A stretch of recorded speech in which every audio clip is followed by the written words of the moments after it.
పరబ్రహ్మణే నమః. శ్రీరామచంద్రుడు ఏకపత్ని వ్రతుడైతే సర్వాంతర్యామి సర్వవ్యాపకుడు పూర్ణబ్రహ్మ స్వరూపుడైన శ్రీకృష్ణ పరమాత్మకు మాత్రం ఏకంగా 16,008 మంది భార్యలు.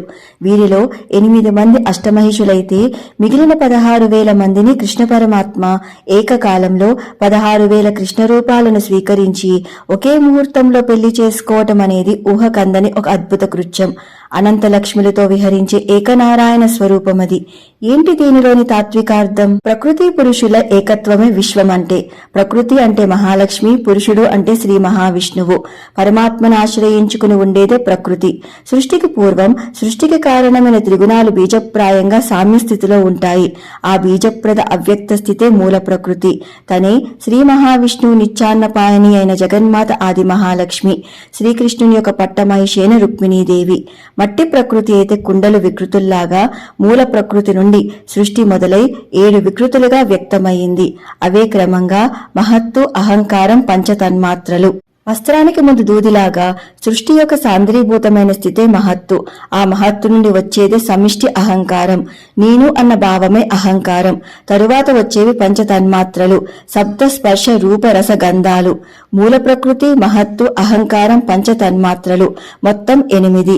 ఈ 8 సృష్టి అనే మహావృక్షానికి వేళ్ల వంటివి. వీటి నుండి వ్యక్తమయ్యేవే పంచకర్మేంద్రియాలు, పంచ జ్ఞానేంద్రియాలు, పంచ ప్రాణాలు మరియు మనస్సు అంటే అంతఃకరణం. అవి మొత్తం 16. సృష్టిలో ఈ 16 మనకి అనుభవానికి వస్తాయి. ఈ 16 ద్వారా చేసే వృత్తులు అనంతం. అనంతాన్ని సహస్రంగా వ్యక్తపరుస్తాము అంటే 16,000. వారే కృష్ణుడి యొక్క 16,000 మంది భార్యలు. ఇక్కడ కృష్ణుడు పరమాత్మ అయితే మూల ప్రకృతి అయిన మహాలక్ష్మి రుక్మిణీదేవి. మహత్తు, అహంకారం, పంచతన్మాత్రలు అని 7 వికృతులొచ్చేసి సత్యభామ, జాంబవతి, నాగ్నచిత్తి, కాళింది, లక్షణ, మిత్రవింద, భద్ర మొత్తం అష్టమహిషులు. వీరే ప్రధాన ఐశ్వర్య శక్తులు. ఇక పంచకర్మేంద్రియాలు, పంచ జ్ఞానేంద్రియాలు, పంచ ప్రాణాలు, అంతఃకరణం అను ప్రకృతి యొక్క 16 వికారాల వృత్తులే 16,000 భార్యలు అంటే 16,000 లక్ష్మీ శక్తులన్నమాట. ఇక్కడ సహస్రం అంటే అనంతం. ఈ 16,000 మందితో కృష్ణ పరమాత్మ విహరించేది ద్వారకలో.